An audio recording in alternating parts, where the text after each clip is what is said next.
Okay, let's start. Before we go into you, how is the jet market at the moment? If I want to buy a jet, am I in control, or is it a seller's market? It is absolutely a seller's market. If you are looking for something near new or new, there's just not a lot of inventory. So we're seeing, I think, in the first quarter, it's acting much more like a typical fourth quarter, where people are extremely busy out there buying. Inventory's low, and it's just been an incredible process to watch on some of these long range and ultra long range airplanes. If you're looking for older airplanes, it may be more of a buyer's market for those that are older than 15 or 20 years. But it's certainly something to look for as well, as depends on what model you're looking for. So you've been selling aircraft for about 27, 28 years, I think. Have you ever seen a market like this where it just keeps on going? And I haven't. I grew up in the days where we had the quintessential 5-year cycle, right? Where you told us where the Dow was here in the US, and you would sort of figure out where the aircraft market was. It was a little bit lagging and so forth. Nowadays, we're fueled by something that I can't put my finger on it, but some of the things I've been telling people is maybe folks have blinders on to the world events or all these other things that are happening, and they're just pressing ahead. We're still in a post-COVID world where a lot of folks enjoyed and found out about our corporate aviation, business aviation, and they just can't get out of it, and they don't want to get out of it. And so it's fueling this continued growth and demand, if you will, for airplanes. If you go back sort of 10 years, it didn't take anything, did it, for people to sit on the fence? The Crimean War made lots of people go, we're backing up. Yeah, it was excuses were plentiful when it came to people saying, "Hey, Mike, I'm going to just pause here because of fill in the blank," right? And it could have been that they felt the sky turned purple near where they're living right now. The sunset was different. I say that all jokingly, but it wasn't something that was far from reach where they could say, "I'm going to pause." And in our industry, as you well know, Al, uncertainty typically brings pause. I would venture to say that things like what's going on in the Middle East is uncertain and so forth, and having a strait and shipping and all that impacting a variety of things across the world, that's uncertainty. And that should be sort of throwing some cold water on a raging fire, but it's not making any kind of dent that I can see in our industry at the moment. And I'm still having and being approached and being referred to people that are first-time buyers for ultra long-range airplanes. I mean, still sort of out of the norm things continue to happen as literally as recently as this week. So that's amazing. It's great. It's good news. Yeah. So you also, for a guy like me starting a new company. So yeah. I was going to say, you're now 2.5 years into the new company. Yeah. Have you enjoyed it? I've enjoyed every single minute. It's been a privilege and it's been a pleasure, but not without the roller coaster rides that everyone warned me it would be. And I know you as a business owner can appreciate that. The joke that there's moments of sheer terror followed by the next day of extreme jubilation and celebration. Those all exist in the last 2.5 years for me. But what's been really great to see is continued growth and opportunity, and just continued referrals from folks in this industry that see the value that I can bring to a transaction, either on the buy or sell side. So I'm putting myself out there as an advisor and having fun every day doing that. I know exactly what you mean, but I think the ups and downs in aircraft sales are so high, aren't they? It's a really can be a brutal profession. I could sit here and probably take up the entire time that you and I have allotted with some stories where I literally, after the end of about a 4-day cycle of being beat up every day, where something just got worse and worse, and landing at my home airport, calling my wife on a Friday afternoon and saying that was probably the worst week of my life, probably only 6 months into this new business. And then literally the Monday following, got 2 offers accepted, put stuff into motion, new referrals came in, and you're riding the roller coaster back up the other end. It's funny, but you just got to keep focused. I mean, I if there's anything I've learned so far, it's staying positive through that. You can't let any of the negative voices sort of creep in. And that self-talk has been a big thing for me, especially since I'm out sort of here on my own, on a day-to-day. So what I have in my mind is what's driving me forward day by day. But are you loving the freedom of also being on your own? Oh, absolutely. Yeah. They're making those decisions. But the most important thing I think I've learned, being out and having that ability to say no is critical. Having the ability to look at opportunities and sometimes passing on something, much to my wife's detriment, where she's like, "What do you mean you're not saying yes to that?" Is important, because it sometimes leaves space for the better opportunity to come. And because I have to value every waking moment of time that I have, that's putting my energy into the work that I'm doing for my clients. And I need to make sure that I am aligned to give them that best value and best service. And I can't say yes to everything. There's just no way. There's not enough hours or minutes in the day. It's really, and you've learned that very quickly. I did. I sort of knew that going in. I've been doing this long enough to know, in the roles that I've been privileged to have, you have to sort of already have that mindset and that positive energy and the focus. And so I'm not saying it's necessarily new, but it became really smack dab in the forefront of, you've got to live to that mantra day by day. Otherwise, it's gonna eat you alive. You look at your early career. Yours is sort of a dream start to people. You started out as an intern at Raytheon. Are you going to tell me that you planned it like that? I did not. So the recipe for me to get into this business is a sprinkle of luck, a lot of networking and determination, and then kicking open those doors of opportunity. But it didn't stop there, because then I had to excel and challenge myself to go beyond, to make those opportunities into something to the best of my ability. So yes, that if you look at my resume, it's a wonderful way that I got into this, because it's actually a path that doesn't necessarily exist anymore, where you could grow up buying and selling small airplanes. There's a whole cadre of Beechcraft folks that came through this, that you and I both well know, that we were all selling Barons, Bonanzas, King Airs, and so forth. And then we moved into jets, and then we moved into other opportunities.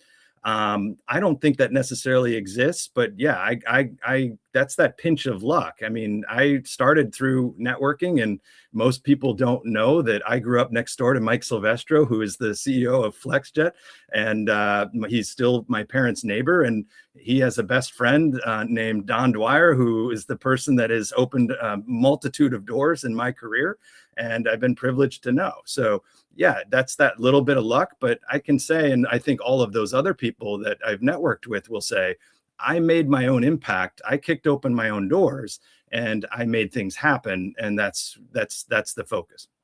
But it's amazing. You were basically an intern at Raytheon, and then aircraft delivery, intern at Cessna, and then you became a flight instructor. Yes, exactly. Which is learning how to fly the aircraft you were going to sell. Yeah.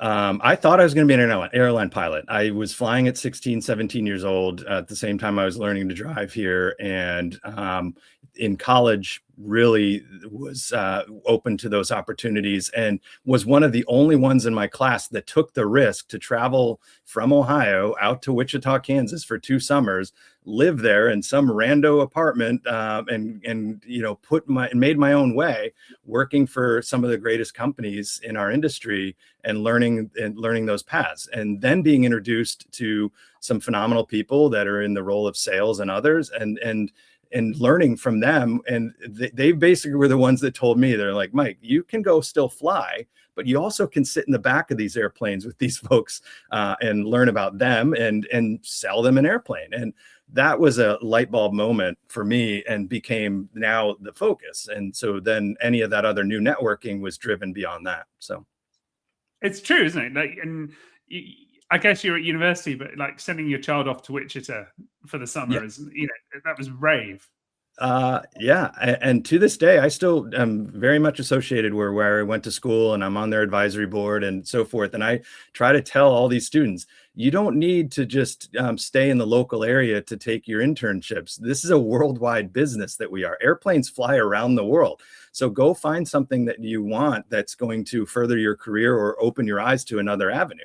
If I didn't take that risk to go to Wichita, I wouldn't be sitting here, running my own jet sales acquisition and brokerage company, right? So that's the fun part about those opportunities. If you don't seek them out or try them, you may not know. And it could have worked the opposite way, where I could have come back and said, I'm not going to do that world. I'm going to go be comfortable sitting in an airliner all day. But it just so happened that this plan worked out. And then you went to Piedmont selling aircraft while flying around in them, presumably. Yeah. So the coolest part about my internship program when I was in college was I was in the delivery center. And so I got to see all new aircraft deliveries and be a part of that process. And I was the guy that was doing the loose equipment layout for Barons, Bonanzas, and King Airs, where when a corporation or an individual came in, they'd meet with me. We'd go over all their loose equipment. We'd do the key ceremony, the whole thing, and they'd fly away with it. But I also got to be a part of their delivery process. So that translated wonderfully to when I went to the world's largest beach dealer, where every other week or so, I was being airlined out to Wichita and fly and do a whole delivery process of my own, making sure the paint's right, the equipment's there, the airplane, a test flight, the whole thing. And I would sign off on the planes, bring them home to Piedmont, and then we'd fly them till we sold them. So it was a phenomenal opportunity to be flying new airplanes that had 5, 6, 7 hours on them, but then also fly them till you sold them. The downside is, my wife will also tell you, is that it's 6 or 7 days of working nonstop for about a 3-year period. But that's where I was cutting my teeth on this and working for some phenomenal salespeople that are still dear friends in this industry. And as you and I well know, this industry is so small, and that cadre of people and the connections that you build along the way are critically important for continued success. Who's the best salesperson you've worked with? Oh my goodness. There's just so many. Obviously, I've had the privilege of working for the Dwyer brothers, who are phenomenal people that have grown successful businesses, and I've had the privilege of growing those together with them. But there's just so many folks that approach these things so much differently. And remember, I think our clients all have different connections that they need from their advisors or brokers too. So having forming a perfect salesperson, I don't think is something that would be ubiquitous across all the need that these people have in our industry, meaning the clients. So I think that, you show me a client and I'll show you probably the best fit of the person that needs to be matched to them, because we have to be chameleons to these folks. And I don't say that in negatively. We have to morph to what the client needs. If they're data folks, great. You got to give them a lot of data and you got to have patience. If they're snap decision makers, okay, let's go with it. So you've got to be able to meld that. So that's a great question. I know you're trying to get me to give them all my list of favorites, but they're all out there. You and I know them. Who's the worst?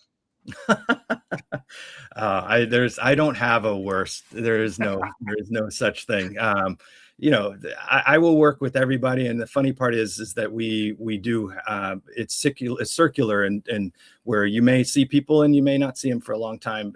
I think that most folks in this business are doing what they need to do to get the job done and represent their client. So I think seriously, the point you make about culture is massive, isn't it? There's some, and I think it's there's some clients which gel and there's some that don't. Yeah.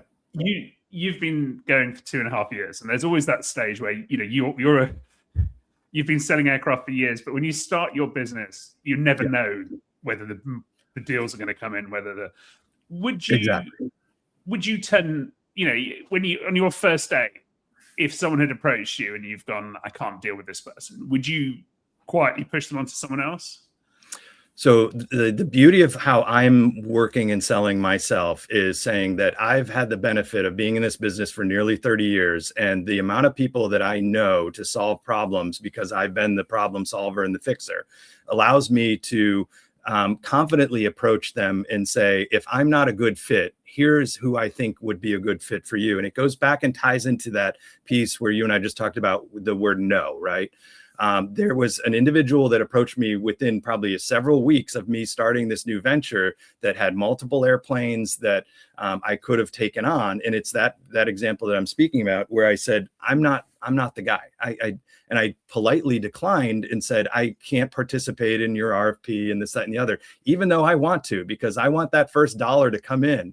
But I knew enough to know that my time is valuable, and my value to them, if I'm not going to be a good fit, I owe it to them to tell them. And so they had told me about who else they were using. And I said, look, those are great people. They're going to serve you well. They're going to do a lot better job than I am at this stage of where I'm at. And I think those folks appreciate that. And I think the industry that know me, I think appreciate that, because that's how I'm an open book. I don't, if anything, Al, I've been, the hardest thing for me in this is to probably be more vulnerable and open about selling myself, because I used to equate that to being egotistical. But the reality is it's just being honest, and it's what clients deserve. And so I thought that was going to be a hard thing for me, is to get out of that comfort zone of telling my story. But now it's just become second nature, because it's what they deserve. And when it comes, we've talked about your worst week. What's some of the best transactions you've been involved in? Oh my goodness. For me, I am fueled by knowing and hearing from a client that they've appreciated the effort, and everything that went into all of this process. And so the most recent one I can think of is literally last week, closed on a Global 6000 that we bought for a longtime client that I ended up selling their Classic Global. And it took the last year, maybe 14 months, for us to patiently find what was going to work for him, while educating this buyer along the way that we maybe want to skip the XRS family and get into something a little bit newer and go through that process. That required, at some point, literally conversations 6 or 7 days a week, where my family was asking questions of, do you have a new friend or a family that we should be aware of? Because you're always on the phone with this specific person.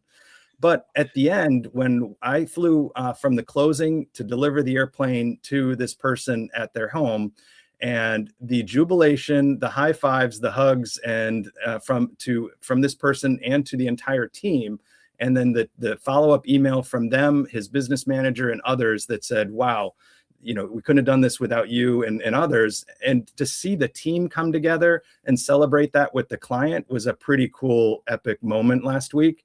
One that I'm still smiling about today. So, and will for a while. That's awesome. And a huge part of being a top broker is referrals, isn't it? Yes. Yeah. I've been very fortunate to enjoy referrals from a variety of folks, former clients, industry partners. I think the biggest surprise for me has been the amount of support that's been offered to me from day one.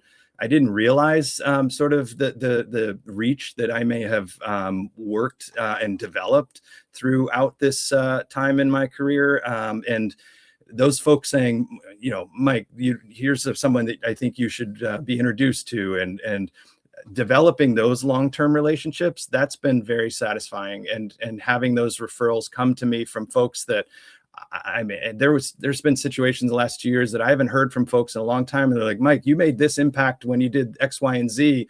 I thought of you, and I realized you're now doing this. You're on your own. Here's an opportunity. And so not all of those pan out, but a number of them have, and enough that I continue to be proud of. I'm growing a business on my own volition, and with my own hard work and determination. And it takes time to build that network. I'm not going to keep saying that you've been doing it for 27 years. Yeah. But if someone was starting day one, mm-hmm. And you've trained enough young people starting on day one, what do they do to build a network?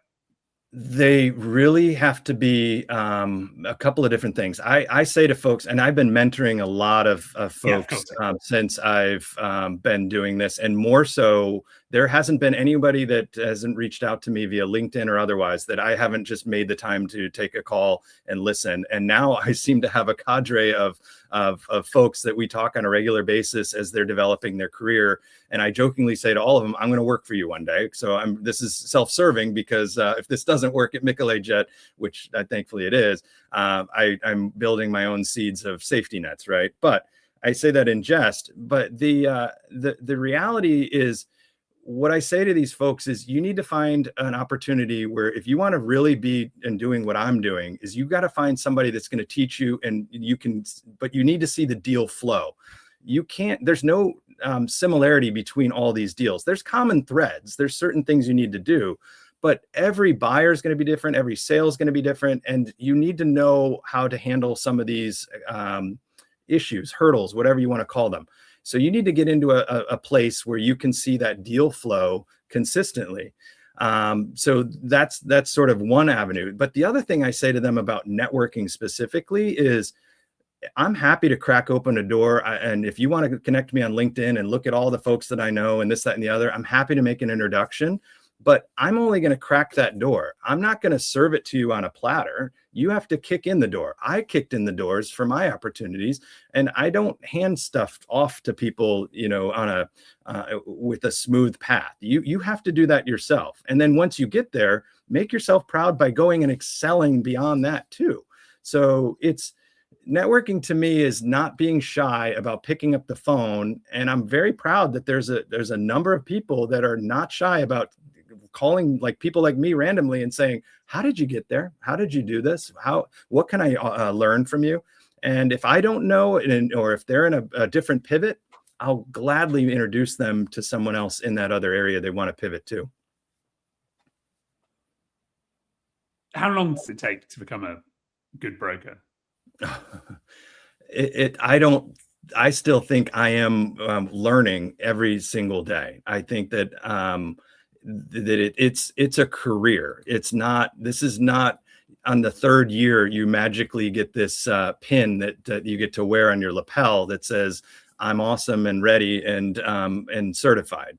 There are certain instances in the last 2 years that I have learned new things about our industry that I am still shocked that I hadn't come across yet, and good and bad, right? So I'm not saying that it's all a school of hard knocks, that you're never going to get ahead of it. That's not true.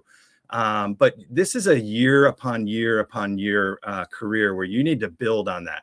And so you need to be confident enough with your skills now that you continue to do a good job, but you also got to be patient and real enough with yourself that this is an ongoing learning thing, on and on and on. And I tried to touch upon this. I wrote an article recently about trying to address that whole thing and so forth. And there's many things that you sort of need to know for gathering that success and so forth. So I read it. It was great. It was a great piece. But do you ever get bored? Do you get bored of a PPI going, I've had, like, that's not corrosion, or is it always a new problem? To me, I thrive on being a fixer of logistics and issues and so forth. I will say that I am not cut out, and it's also very clear now, to being on my own for 2.5 years, that it's very clear that I am not that type of person that has the stamina to do a job over and over and over again in the same way. We are very privileged in this business that if you're a good broker and advisor, you're coming up and solving issues every single day, and like it or not. And they are very, very different. I woke up this morning knowing that I have this chat with you, but I have got certain amount of deal flow to handle and client issues, But there's three things that have already pivoted this morning that I have to now reprioritize because they rose higher in the food chain. If you're a Stephen Covey, like A, 1, 2, 3, B, 1, 2, 3 type of person, and you want to knock off your list that way, this is not the industry for you. Because that you might as well take all that stuff, shake it up in a glass, throw it on the table, and then pick up the pieces. Because this is a very fast-paced, pivotal business that you're going from solving problem to problem. And that's what I was trying to touch upon of everyone thinks that we're always riding around in the back of corporate jets and this, that, and the other. I'm not going to say I don't do it. I love it. Love that piece. Love those days. But there are days where, like, I got in at 2 this morning after dealing with the airline ride home after spending a day with an airplane on a viewing, and that's in for a PPI. So those are weird sort of dynamics. So I don't know if that answers the question, but it's totally a different day. And if you thrive on that, come on in. The water's warm. And are you enjoying? Look, you've been active throughout your career on the transaction side, but are you enjoying having the time to focus on that and not, let's talk about CRM systems or hiring? Yes. As a guy that loves those things that I just talked about, solving problems, logistics, a large portion of my career was hidden in the background by choice, taking care of those things so it was easier for others, or growing the ability of a large organization to continue to push forward and keep the ship pointed in the right direction, right?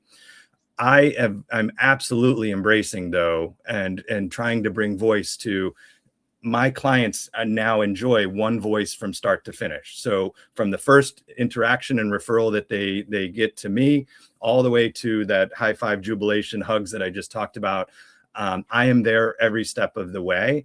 And that part is now even more rewarding because I'm there for the bad, the good, and hopefully taking care of issues that I used to solve at the end and making them sort of, they're not going to say that they're non-existent, but I'm there for them and building trust throughout the whole thing. This is a business that's built on trust and reputation.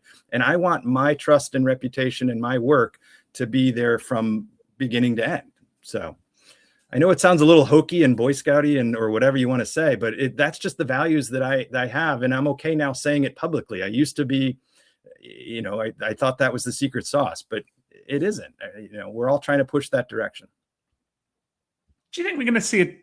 If you look at when you started, the aircraft sales was probably largely dominated by dealers.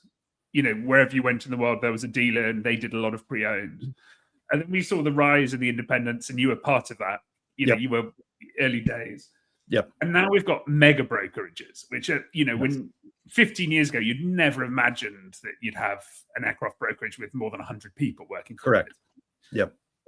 Do you think we're going to, do you want to be a mega brokerage? Not you. Do you want to be a mega brokerage, or do you want to be a boutique? Do you think that's where the game is now going, and the middle is going to become harder? The middle may become harder, but it does seem like there is a little bit of a race to size matters and number of transactions and so forth. But for me, that was an easy sort of pivot to the boutique-y side of things, because it aligns with what I want to accomplish and where I'm at in my stage of the career, right? And so the bigger brokerages and dealers, they provide another layer of service, typically in the sense where if a client needs to get out of an asset, they may be able to be well funded enough to step in and take that asset and move forward with it, right? The other boutique-y folks, I think, like me, and I hate to say it that way, but we are what we are, and I'm proud of it. We're always going to be here because there is no barrier to entry to sort of get into this process. And if you're bringing value, people will seek you out, and you'll rise to wherever you need to rise within the industry based on the reputation and the work that you're doing. So I think that clients have three choices. They can stay with who they're already at. They can go elsewhere, or they basically they're always at the liberty to do whatever they want, or pick a new broker or whatever. So I think that we all have to realize that no one owns clients, and no matter what size you are, where you're at, big or small, is really going to be measured upon what job you're doing for the person that you're working for, and do they measure value in that relationship? Do you see brokerages getting any bigger at the top? It feels like there's some consolidation that could happen. That, I mean, we're seeing the growth of and sort of, we haven't seen many folks merge to the level that I thought could happen. But we're certainly seeing some bigger brokerages bringing in folks and adding them to the team. I question, how big do you need to be to, there's only so many transactions that we all can all do in a limited and niche space. I have no desire to grow to something of where I was associated before, but I still applaud the folks that are still doing what they're doing because they do bring value for the people that they're doing business for. So, do you have plans to ever have 10 people working for Mikolay Jet? There is no number at the moment, but I've gone through an interesting exercise over the last 2 years, purposefully staying lean as a one-man show because I've been very cognizant about the brand and what's important to me and how I want to interact and so forth. But over the last 2 years, I've really been spending time building a manual that defines what I believe in and what my processes are. And I literally sprinted to the finish to do that by May 1st, selfishly because I wanted to provide an internship program to my kids who were questioning my business, which is a whole different thing that we may or may not want to get into. But I wanted to have this manual done because it became the backbone and the framework. But the most important part is the first part of that manual defines what I believe in, what I, the vision, the charter, all these things, and frankly, how I want to interact so that it's actually ready for those people that I want to bring in so that they quickly understand what the culture is here, because we talked about that a little earlier. It's important to me that I find folks that believe in the same views and values that I do about customer service. And I purposely don't use the word that I'm a broker. I try to say that, I actually do say that I'm an advisor, and I want that culture to be pervasive. So if I add 2, 5, 10 people, I want all 2, 5, or 10 people to be singing from the same song sheet so that we're there and doing that to the best of our ability. So. Okay, well, why are your kids questioning your business? So this came out, they're not really questioning it. So my son had to pick his classes for next year, okay? And one of the things we were all debating is there's a finance class, and then also how to manage your own personal finances class, and sales and marketing. I looked at that and said, this is really, he could pick 2. And I said, this is really easy. Do the finance and the personal finance thing, because I think those are critically important. And I'll teach you sales and marketing. And my wife looked at me and said, you don't have time for that. And I said, try me. And so what I ended up doing is built it's 8 chapters that they can do it from Memorial Day to Labor Day. And I gave it to all 3 kids, my college kid included. And I wrote them all a letter. And I said, if you want to take part in Dad's sort of internship program to learn sales and marketing, I will put that forth for you, and I'll put in the time and the effort, and you can come on some trips and this, that, and the other and learn the business. And because I don't want them to, I have no desire and force for them to be a part of this unless they truly want to. But since they asked, and they all did ask about, well, if Carter's taking the sales and marketing class, I want to as well. So I offered it all 3. They have until May 31st, 10 more days to respond to my offer. That's so cool. What's your hunch? You're going to get 2 of the 3? So my eldest daughter happens to be over where you're at. She's in London for the month. She's in the nursing program, doing some public health stuff from University of Pittsburgh. So they've been in London. So she texted me immediately and said, Dad, I'm in, but let me get back from back home. And then my son, I know he's in. And then my youngest, I think she's in as well. So again, I'm going to measure this by, and I measure everything by, are you doing the work or not? I'm not going to force them to. So if 2 out of 3, then we'll go for it. So. That's so cool. I'm impressed. This is something I'd offer, but then never do the work. Yeah, and I got to tell you, it was a labor of love, but it actually was a really cool thing for me, and it really focused me about what I believe and finished. It got me to finish this whole thing, and because I'm at a pivotal moment of bringing on real teammates and partners and so forth, and I wanted to have that definition done. I built a personal board of directors before I even left to make sure that I was doing the right thing before I ran and leapt off a cliff here and starting my own thing. And those same personal board of directors and those reports that I give them, and includes my family and former clients and everybody, they all know that this is sort of how I operate. Is, you give me a challenge or an opportunity or a focus, I'm going to try to hit it out of the park, but use that for a catalyst for other things. So it builds upon other things. So your personal board of directors, please don't feel you have to give names, but your wife's on it, and it's, who else is on it?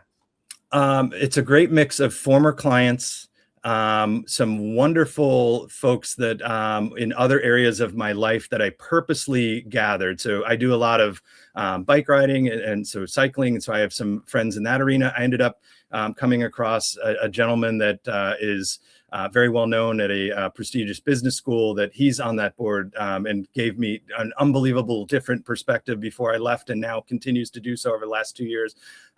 We've got the whole catalyst for me to leave was a courageous conversation by a longtime client that took me to lunch and said, I think that you need to consider doing this on your own.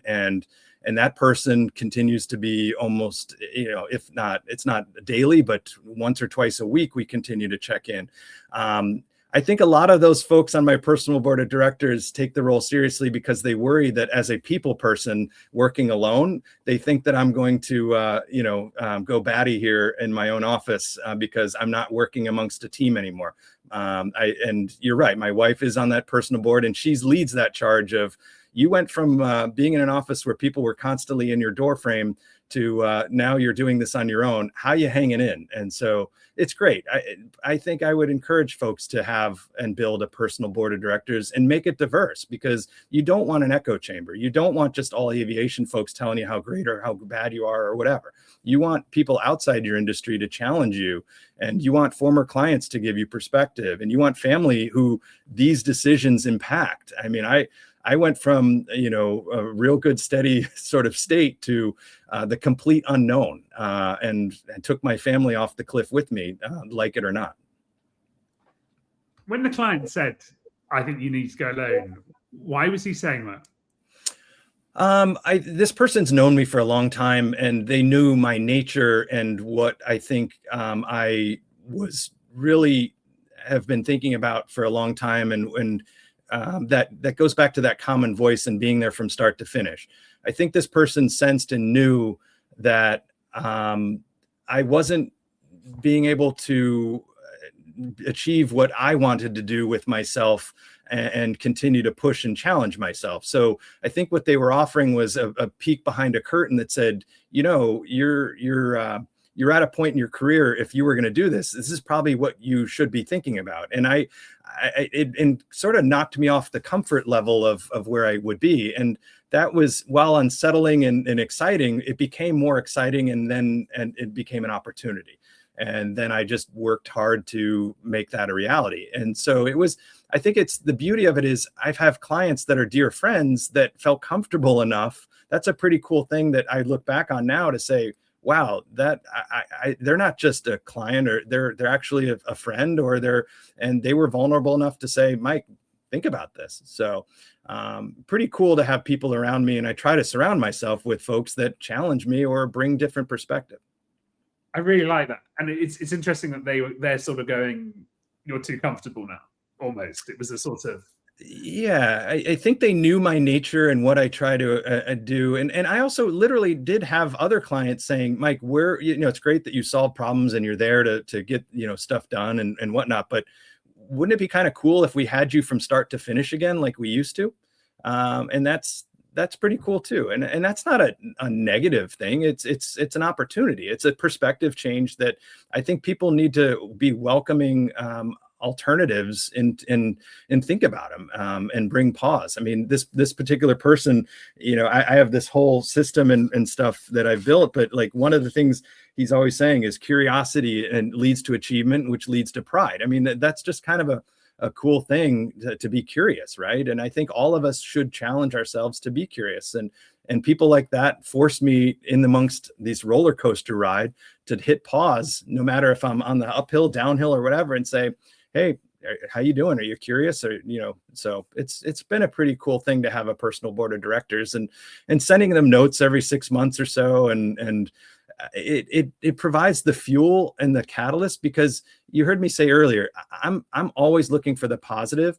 What usually results is a great little pick me up, because they're going to fire back notes of, hey, have you thought of this, or good job on this, or the results are speaking for themselves, or I need that positivity, especially as a singleton out here in this wild west of aviation. And you joke about taking your family off the cliff. Presumably your wife was very relaxed about this. I don't think so. But no, in a good way. I mean, look, she's very, very incredibly supportive. And uncertainty is the hardest part about our industry. I'm very comfortable, and we had this conversation the other day about, I'm very comfortable with the ifs or what ifs, or I'm always trying to solve the question marks. I have married a person that I love dearly that is more concrete and loves certainty, and that's okay. We just have to figure out how to communicate and come in between, and we have found out how to communicate to find that middle ground, to make the ifs a little bit less scary, and the certainty a lot more things that we celebrate, while being grounded in realism. That this doesn't happen overnight. You and I both know the sales cycle. If I take a deal tonight, that I may not harvest that for 3, 6, or whatever months. So that's been the part of the journey. But we're very open as a family to trying to talk through that, and they understand the challenges. But she'll also say that she hasn't come across anyone that'll work as hard as I am. And she always knows that I'm going. And that's a blessing and a curse, especially around that cell phone. And it's even worse when you're doing it on your own to start with. Presumably you were working 23 hours a day for the first Absolutely. It never ends. It's a personal drive to just continue to make this a success, which it is, but it's that perseverance. And but I've also had to learn the balance. But the coolest part is I started this company when my eldest was a senior in high school, and it was her second semester senior year. She was coming home from school because she was basically wrapping up. We had more lunches together that I've never had with her before she went away for college. We spent more time as a family. I'm working. If I'm not on the road, I'm at home most of the time. And I'm either making dinner with them or for them, and we're spending time. Now, does that mean that after dinner, I may clean up and I go back downstairs to the office? Yeah. Do they recognize that, it goes and flows, when ebbs and flows? Yeah. But when I'm home, I'm home. And when I'm not, I'm not. And we adapt. Okay, so I've only got 2 children, but when at similar ages, I make a lot more dinners for them than I make with them. Is it the same with you, or are yours 50-50? I'm guilty of I do a lot of our cooking because I like it, and I try to meal prep so that it's easy for us, so that because my wife works as well and the kids have all their after school stuff. So what we try to do is to make sure that we're eating right and healthy, is that we'll meal prep, or I will make the food, but we all try to eat it if we're all home. So yeah, and I also, there's that tinge of guilt when I know I'm going to be on the road. I want them to be set up for success. So it sounds like you and I do the same thing. Like I will make a lot of food for them so that they know that they're well loved and try to be cared for, even though dad is on the road. What's your signature dish? Oh goodness. I will, oh God, I love everything, but they love when I pulled pork and that type of stuff. I'll let that simmer all day. So they come home and they'll smell that. And then we turn that into, whatever else, rice bowls here and sandwiches the next day or whatever. But I am all over the board. And I'm also one of those that I guess I'm gifted in the sense that I don't follow a recipe, but if I'll see it online or I'll sort of mash it together. I was doing something with ground turkey and some teriyaki and all this stuff to make for a base to throw over some rice the other day. My wife looked at it. She purposely didn't let me see her face because I knew what it was saying, which was, "Oh my God, what are you doing?" But then when she ate it 20 minutes later, she's like, "I never would have thought what you just put together would have tasted good, but it's out of this world." The sad reality is I probably couldn't recreate it again because it wasn't a recipe. It's like, that makes it more special. Yeah, absolutely. And so how do you unwind apart from cooking and cycling? Are you a road biker or a mountain biker? I am a road biker, and I've been doing that for quite a bit as a stress relief sort of side outlet, and loved it. I've climbed Mount Washington. I've done, century rides, those types of things. Privileged to have a group of people that found a community in it in here. I did scare myself though in August of 2024, which, let's see, 6 months into starting Mikolay Jet, where I had a really bad accident and nearly took myself out. So on a Saturday Saturday afternoon, where I was just out for a 2-hour, just fun endurance ride, was going downhill in the next town over, and caught some speed. I was at 31 miles an hour. And my tire blew and I don't remember anything else. And so I was a trauma patient for 4.5 hours. My wife and youngest daughter, sadly saw me get loaded in the ambulance because my Apple Watch called 911. I was not with it when they called me back. My watch, I did not know I had this set up, but I set it up that it alerted my wife and it said that Mike has been in a fall. And then so she came over. And then I was associated with my local police department. That's a whole nother long story. And my chief got the call as well. And when he called me, I was not coherent. So he sent over one of our officers. And when they saw me, they loaded me right in. And thankfully, my noggin is okay. I broke a couple of fingers and scratched my face pretty good. But that has given me pause on riding on the road. And so now I'm shifting to gravel. So not a lot of people know that story early on, but now we all do. So, And it hasn't put you off cycling at all? I still do it inside a lot in the mornings. I'll nail an hour and a half to start the day. I've been doing more gravel rides, so off the beaten path. It's I've had to reassess risk, quite honestly, Al, about being a sole provider for my family against riding on carriage roads in New England that were built for little carriages and not for cars and bikes. So I envy those that have wider roads and better systems. Not where I live here in good old Connecticut. That's a scary story. It's like it's to be fair, we've got where I live. There's a lot of mountain biking, and I've done it a few times. I can't afford to break an arm. I'm like, correct. I'm yeah. not. Yeah. So, what advice? You do this all the time. Normally, I have to pay you for this, but what advice would you give to someone buying an aircraft for the first time? Oh my goodness. Right off the bat, just assemble the right team. Be cognizant that it's going to take a little bit longer than you probably think, especially in today's market where things are a little more complex, a little more competitive. But you want to partner with somebody that has the ability to go suss out those deals and get them before they hit the market. I've been privileged to have a lot of people in my Rolodex, so to speak, where I can call upon and give them a heads up that I'm looking for X, Y, and Z and try to get those deals done before the public knows it. The second is really that part of, well, it's still really the first. Assemble the team, and it's because this is a process that once it does get going, it gets going fast. You want to have the right legal partner. You want to have the right, if this is a management company, have them on early. You want to have the right technical partners, tax, all those things need to be accounted for. So I find myself trying to spend a lot of time educating the client about what this process looks like, and also trying to take away what they think it is, because they may have a frame of reference of real estate or their own business, and trying to speak in their language about the differences that our industry brings against their norms. It's interesting. It's if the gap between buying a new aircraft and getting a good newish aircraft is narrowing, isn't it? It's not in the past. You'd go, if you've got a 2-year lead time, it could take you a year to get a new jet now, couldn't it? Correct. And that's it's like a knife fight being out there. I know I'm one of 25 that are looking for a G650 or ER or whatever, and mine's even worse. The unicorn I'm looking for is 2020 and newer. So how many people are really going to part with an airplane less than 6 years old?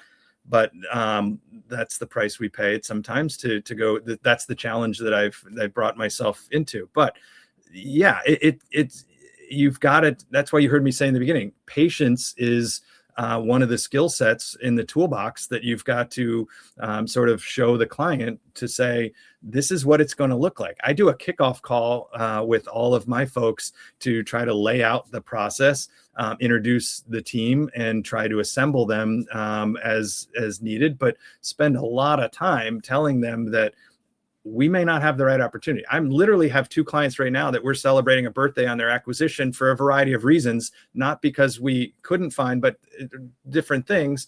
But part of the process has been getting comfortable with the whole big picture and finding and pivoting between new or near new and those types of things as well. So being a Swiss Army knife to your client goes back to what we were saying. You got to be a chameleon, or however you want to say it to equate it, that you've got to adapt to their needs, wants, and whatnot, but also not necessarily push. You need to be a good advisor and let them come to the conclusion of what they need. When they do ask, be ready to say, well, here's my opinion. And that happened last night at 11 o'clock in Detroit airport as I was boarding a flight, talking to a West Coast client that wanted a specific piece of advice. And I was ready, and because I knew that the 7 emails I wrote earlier in the afternoon were laying the foundation for questions that he asked, and then we answered. So, and you can also get them a deal on a FlexJet aircraft share with Mike in the short term. I see how we brought this full circle. Look, we all know that we have relationships in this business. No, I don't have any of those special things. Let me just set that straight. No, I just meant a nice introduction. I didn't mean anything else. I wasn't putting that forward. No, it's all good. Mate, it's been awesome. Thank you. So now you know you've got to go off and deal with 10 different queries for the rest of the day. But Mike, I really appreciate your time. It's a pleasure talking to Mike Mikolay and Mikolay Jet Sales. Thank you so much. Thanks, Al. Really appreciate you.